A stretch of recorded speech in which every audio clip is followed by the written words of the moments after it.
Bwana Yesu asifiwe, ndugu msikilizaji na mtazamaji ambayo unatufuatilia kwenye mitandao ya kijamii ya Instagram, Facebook na YouTube. Nakukaribisha sana. Ninaitwa Boniface Rutuku, ni mchungaji wa FPCT Mikwambe, ubalozi wa Yesu.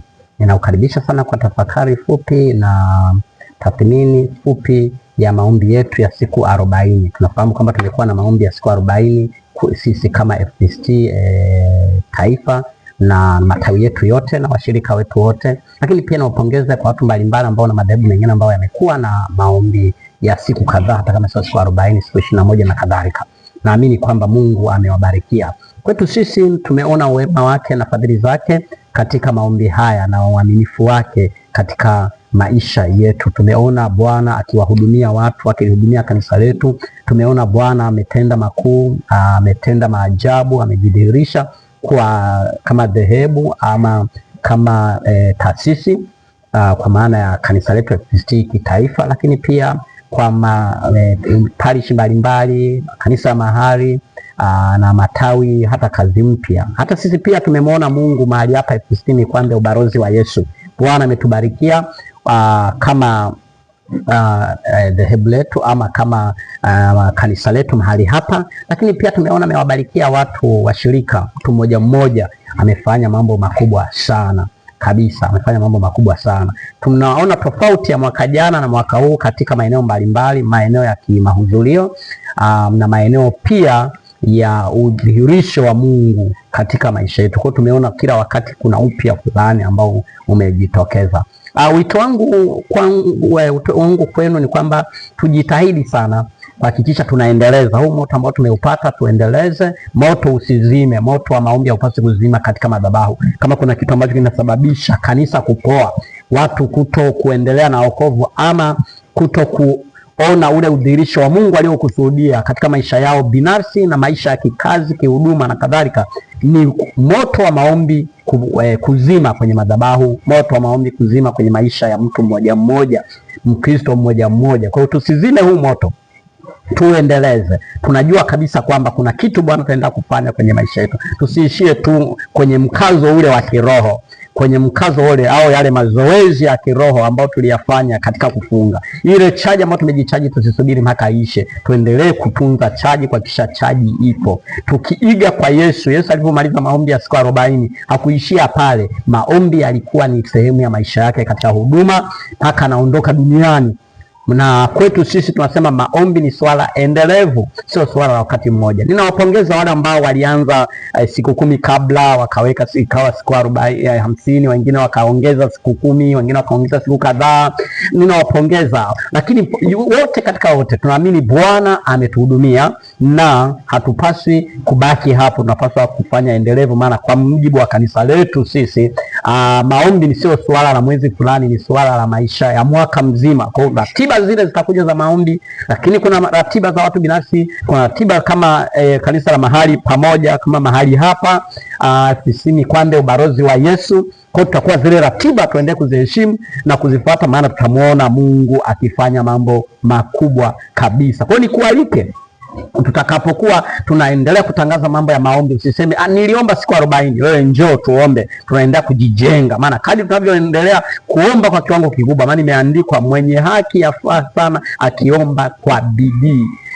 Kuomba kwake mwenye haki kwafaa sana akiomba kwa bidii. Tafsiri nyingine nasema kutaleta matokeo makubwa kama akiomba kwa bidii kabisa, akiomba kwa bidii. Kwa tuendelee ile bidii, maana yake tusikome mahali hapo. Na kwenye kitabu cha Efeso sura ile ya 6 mstari ule wa 18 anasema kwa sala zote tukiomba na kukesha kwa jambo hilo, tukiomba kila wakati kwa jambo hilo. Kwa swala maombi ni swala la kila wakati na majira yote, kila wakati. Na tukifanya hivi itatujengea nguvu nzuri, udhihirisho wa Mungu katika maisha yetu, utendaji, nafasi ya utendaji wa Roho Mtakatifu katika maisha yetu, kwa sababu maombi inasababisha utendaji wa Roho Mtakatifu kuwa mkubwa sana. Na itatusaidia kuunganisha sasa na maombi ya mwakani 2027.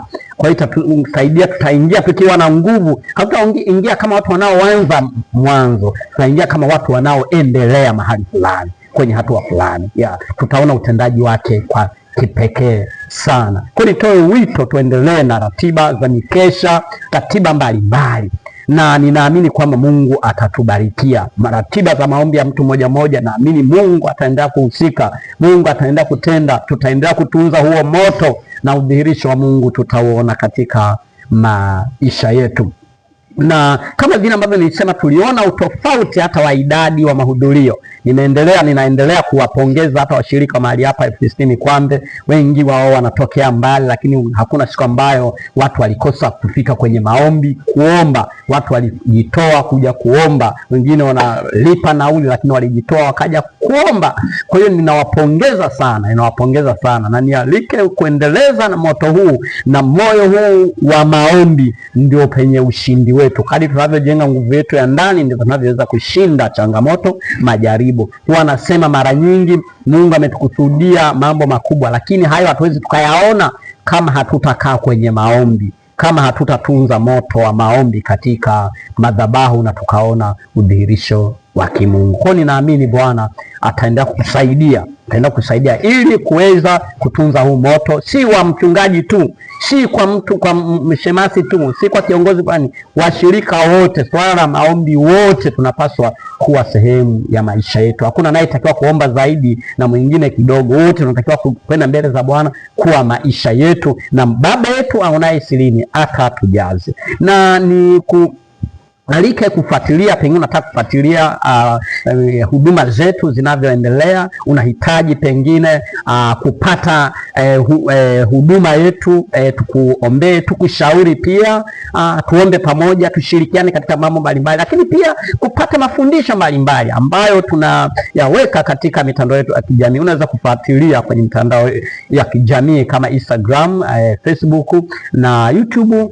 Kwenye YouTube unaweza kuandika Boniface Rutuku, utanipata kwa jina hilo na utapata huduma zote. Hata ukiingia Google kuandika Boniface Rutuku basi utapata. Lakini kwenye page zetu pia FPCT Mikwambe Dar es Salaam, FPCT Mikwambe Ubalozi wa Yesu, ukiingia hapo utaweza kupata kinachoendelea. Lakini pia unaweza kutaka kuwasiliana na mimi moja kwa moja, au unaweza kuwasiliana na mimi kwa namba ya kupiga ya 0688011966. Nitarudia 0688011966. Na kwenye WhatsApp unaweza kunipata kwa njia ya Voda ambayo ni 0765011966,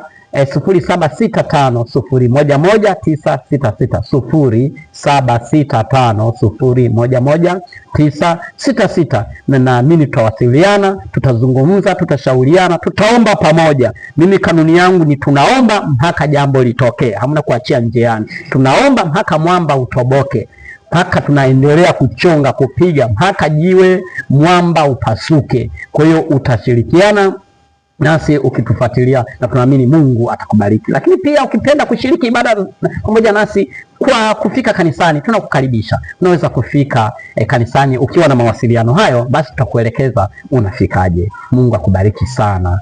Amen.